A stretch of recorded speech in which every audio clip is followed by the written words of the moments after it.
ಏನು ಸವಿತಾ, ಮಗನ ಕರ್ಕೊಂಡು ಎಲ್ಲಿಗೆ ಹೊರಟಿದೀಯಾ? ಅದೇ ಅಕ್ಕ, ಮಗನ ಅಡ್ಮಿಷನ್ಗಾಗಿ ಬೇರೆ ಇಂಗ್ಲೀಷ್ ಮೀಡಿಯಂ ಸ್ಕೂಲ್ ಹುಡ್ಕೊಂಡು ಹೊರಟಿದ್ದೆ ಅಕ್ಕ.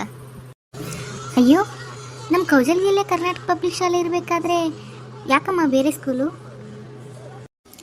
ಸರ್ಕಾರಿ ಸ್ಕೂಲು ಅಂದರೆ ಈಗ ಕಾಂಪಿಟೇಷನ್ಗೆ ಸರಿ ಹೋಗುತ್ತಾ ಅಕ್ಕ? ಯಾಕೆ ಸರಿ ಹೋಗಲ್ಲಮ್ಮ? ಆದರೂ ಇಂಗ್ಲೀಷ್ ಮೀಡಿಯಂ ಬೇಕಲ್ಲಕ್ಕ. ಅದೇ ದೊಡ್ಡ ಸುದ್ದಿ ಸವಿತಾ.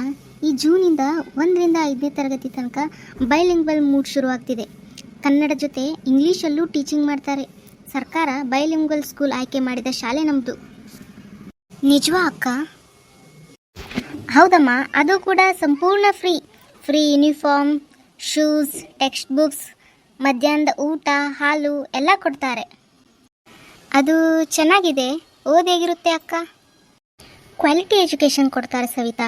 ಎಕ್ಸ್ಪೀರಿಯನ್ಸ್ಡ್ ಟೀಚರ್ಸ್ ಇದ್ದಾರೆ, ಒಳ್ಳೆ ಕ್ಲಾಸ್ ರೂಮ್ಸ್ ಇದೆ, ಮಕ್ಕಳಿಗೆ ಆಟ ಆಡಲಿಕ್ಕೆ ಒಳ್ಳೆ ಪ್ಲೇಗ್ರೌಂಡ್ ಇದೆ, ಸ್ಪೋರ್ಟ್ಸ್, ಕಲ್ಚರಲ್ ಆ್ಯಕ್ಟಿವಿಟೀಸ್ನ ನಡೆಸ್ತಾರೆ. ಹೌದಾ ಅಕ್ಕ? ಹೌದು ಸವಿತಾ.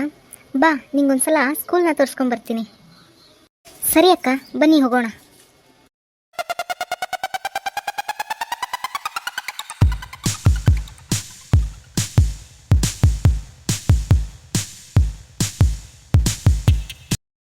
ನೋಡಮ್ಮ, ಇದೇ ಸ್ಕೂಲು. ತುಂಬ ಚೆನ್ನಾಗಿದೆ ಅಕ್ಕ. ನಮ್ಮ ಗೌರ್ಮೆಂಟ್ ಸ್ಕೂಲ್ಗಳು ಯಾವುದೇ ಪ್ರೈವೇಟ್ ಸ್ಕೂಲ್ಗೂ ಕಡಿಮೆ ಇಲ್ಲ.